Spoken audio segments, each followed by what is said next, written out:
E aí, Marcos Vaz aqui para começar o primeiro perguntas e respostas do canal Vaz Aonde. Se você não me acompanha há muito tempo, eu vou falar sobre o Work Exchange. Tem um mês mais ou menos que eu voltei da Europa, fiz um mochilão por 3 meses, só que nesse mochilão foi totalmente diferente, pelo menos para mim, que mais ou menos 2 meses e 10 dias eu fiquei trabalhando em 2 albergues, um na Suíça, fiquei lá mais ou menos 23 dias, e no outro na Bélgica, mais precisamente na cidade de Antuérpia, por 1 mês e 15 dias. Então eu economizei muito dinheiro, pude aproveitar a cidade, pude viajar de uma maneira mais, como a gente chama, de slow travel, sem aquela correria maluca, então até melhor para a saúde. E muita gente me perguntou como é que eu fiz, como que eu fui, quanto que eu gastei. Então eu resolvi gravar esse vídeo para sanar a maioria das dúvidas que a maioria das pessoas tiveram. E eu pedi para elas comentarem nessa foto aqui do Instagram. E a galera deixou muita pergunta, foi muito legal também. Vou pegar algumas perguntas que a galera também deixou no WhatsApp, Facebook. Eu vou tentar responder o máximo possível de perguntas, para o vídeo também não ficar com 1 hora. E se você tiver alguma dúvida que eu não tenha respondido nesse vídeo, deixa aqui embaixo nos comentários. Talvez eu venha gravar até outro vídeo. Se tiver muito grande esse vídeo, eu vou gravar outro vídeo respondendo as perguntas e respostas. Então eu vou pegar aqui meu telefone para a gente começar logo esse perguntas e respostas. Vamos lá?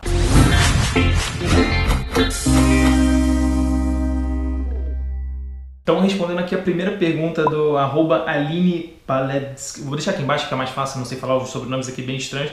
Ela perguntou o que é o Work Exchange. Então, o Work Exchange é a modalidade de intercâmbio onde você troca habilidades ou tempo por acomodação e também, na maioria das vezes, assim, também uma refeição ou mais, dependendo dependendo da pessoa que vai te abrigar. Então pode ser um albergue, pode ser uma fazenda, pode ser uma loja. São diversos lugares, assim, não tem um padrão.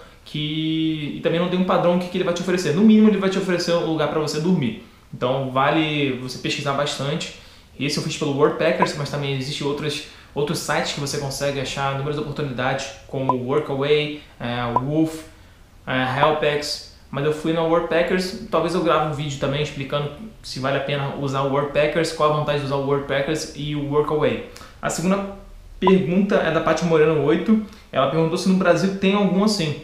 Então, tem várias oportunidades. Eu acho que no Worldpackers a maioria das oportunidades são aqui no Brasil, porque o Worldpackers ele é uma empresa brasileira, então tem muita oportunidade. Se você não fala inglês, que muitas pessoas fizeram essa pergunta também aqui, você pode mandar uma mensagem: não falo inglês, tem alguma coisa para eu fazer aí no seu albergue ou na sua fazenda? Porque são diversos lugares, são diversas ocupações que você pode oferecer. Por exemplo, no primeiro que eu fui lá na Suíça, eu fui de housekeeper, que é o cara que cuida da limpeza do albergue, trocava cama, roupa de cama, e também tinha a oportunidade para ser videomaker, só que essa vaga não estava mais disponível.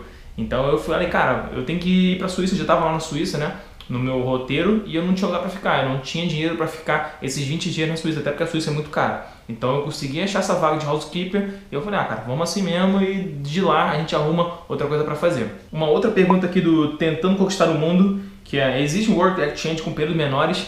A resposta é sim, existe. Eu já vi Work Exchange com 3 dias, 1 semana, 15 dias, depende da habilidade que você vai trocar. Eu já vi lá de um cara pintar um muro de um albergue e ele vai poder ficar 2 dias no albergue. Tem lá também alguns que eles falam que você tem que ficar no mínimo 1 mês, tem alguns que eles falam que no mínimo você tem que ficar 15 dias, então depende do seu host, do seu albergue, se fazendo, como eu sempre falei.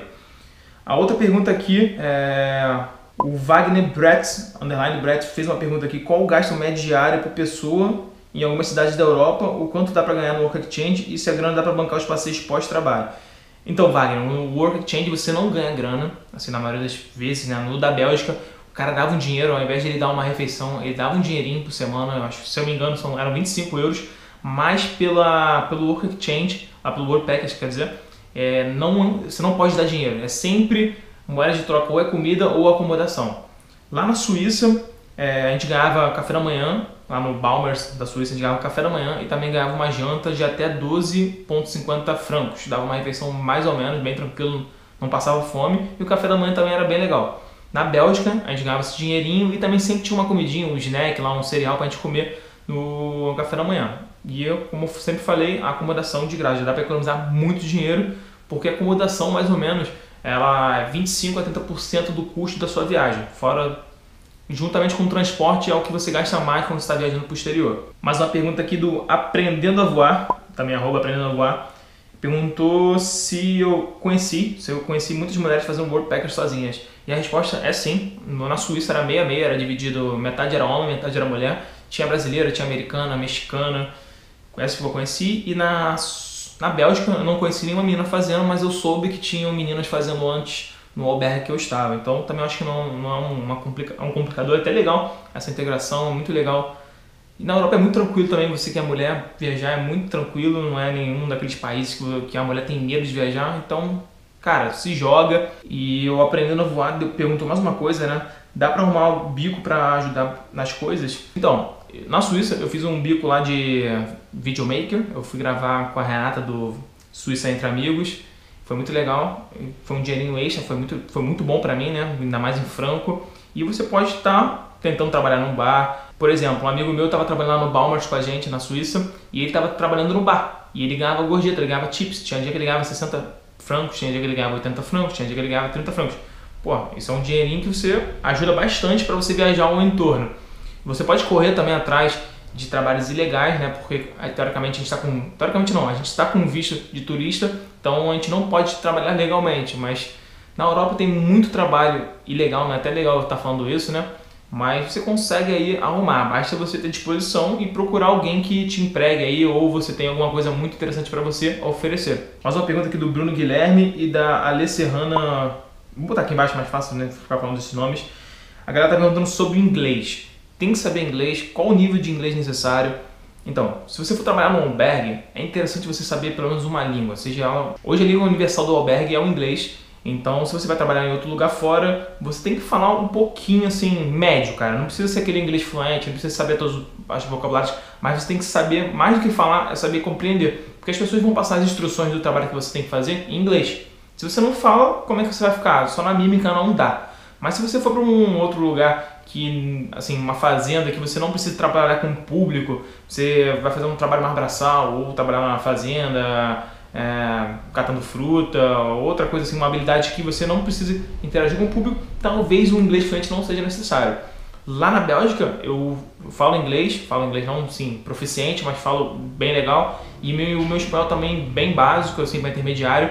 E eu estava trabalhando de housekeeper lá na Bélgica e a menina que trabalhava também, que era local, belga, ela falava só holandês e espanhol, então eu me comunicava com ela aquele portunhol assim e dava certo. Mas os meus managers, a maioria das pessoas que administravam o albergue, eles falavam inglês comigo e passavam as instruções. Eu trabalhei na recepção lá na Bélgica, então eu tinha que lidar com o público. Eu tinha que dar informação sobre o albergue, eu tinha que dar informações sobre a cidade, a maioria das vezes em inglês. Tive que falar espanhol também lá, mas o inglês, que é a língua que domina aí o mundo dos albergues. Se você não falar inglês, sugiro você começar a olhar essas oportunidades que tem no Brasil. Você pode encontrar uma que encaixa no seu perfil, manda lá, aplica para a posição e fala assim, cara, não falo inglês, tem como, existe a possibilidade de trabalhar com você, tem algum trabalho que eu possa fazer sem precisar falar inglês?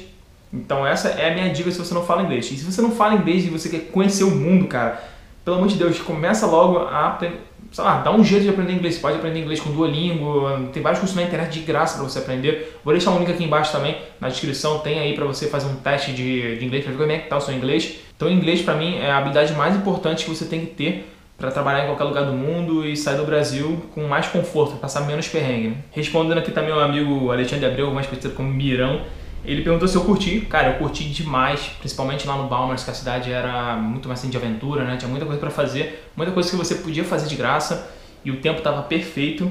Ele perguntou se tem tempo, vale a pena e sobra tempo para turistar. Lá no Baumers eu trabalhava 4 dias por semana e eu tinha 3 day off por semana, trabalhava 6 horas por dia, e na Bélgica eu trabalhava 5 dias por semana, total de 4 horas por dia, no total de 20 horas por semana, e tinha 2 day off, então sobra bastante tempo.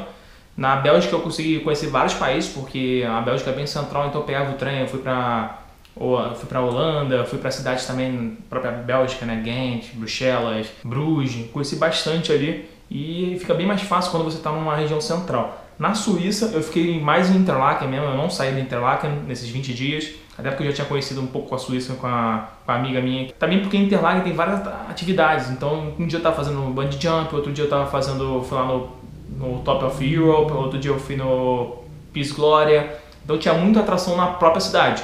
E esses 3 dias off que era muito bom porque dá pra curtir, né? A boate da cidade ficava dentro do albergue, então tem um dia que você quer beber pra caramba, né? Já respondi a parte de gorjeta. Você ganha gorjeta se você trabalhar com público, como garçom, bartender, sei lá, guia turístico, fazer alguma coisa assim que normalmente as pessoas ganhem gorjeta, mas como housekeeper ninguém me dava gorjeta porque eu tava lá trocando cama. Ninguém vai chegar, toma aí, sei lá, você arrumou minha cama muito bem, toma uma gorjeta. Mais difícil, né? Se o albergue é grande, ele tem vários voluntários, também você pode negociar o seu day off com os outros participantes. Por exemplo, eu queria um domingo off e eu ia trabalhar. Eu negociei não, falei para um amigo meu mexicano, cara, vamos trocar, faça o seu turno, faça o seu shift e você faz o meu shift. Aí beleza. Só que o dele era molezinha, né? Ele trabalhava 2 horas só, night shift lá no bar, mas era muito tranquilo. O housekeeper que eu fazia eram 6 horas mesmo de trabalho pesado, trocando cama, mais 50 camas. Mas eu tive que trocar 2 dias, na verdade, dele por um dia meu e no final deu tudo certo, ficou tranquilo e o cara, fechamento mexicano. Quando tem mais brasileiro é mais fácil negociar, né? Os gringos são meio assim, não sei lá, vamos ver. Mas se for um parceiro, faz uma amizade forte, uma mão lava a outra, né, cara? Se você ajudar o cara vai te ajudar no futuro. E foi isso que aconteceu. Chegamos aqui no final desse vídeo de perguntas e respostas. Espero que você tenha gostado. Espero que esse aqui também não seja o primeiro e o último. Então bota muita pergunta aqui embaixo. Quero gravar muito mais vídeos sobre perguntas e respostas sobre o Work Exchange, intercâmbio. O que vocês quiserem perguntar, vocês podem perguntar aqui embaixo nos comentários desse vídeo. Muito obrigado por você ter assistido. Deixa teu like aí, como eu falei, deixa teu comentário. Muito obrigado a você que deixou uma pergunta lá no Instagram, no @vaisaonde. Vou ficando por aqui. Se você não está inscrito no canal, se inscreve agora, é um bom momento. Vou ficando nessa e até o próximo vídeo. Fui!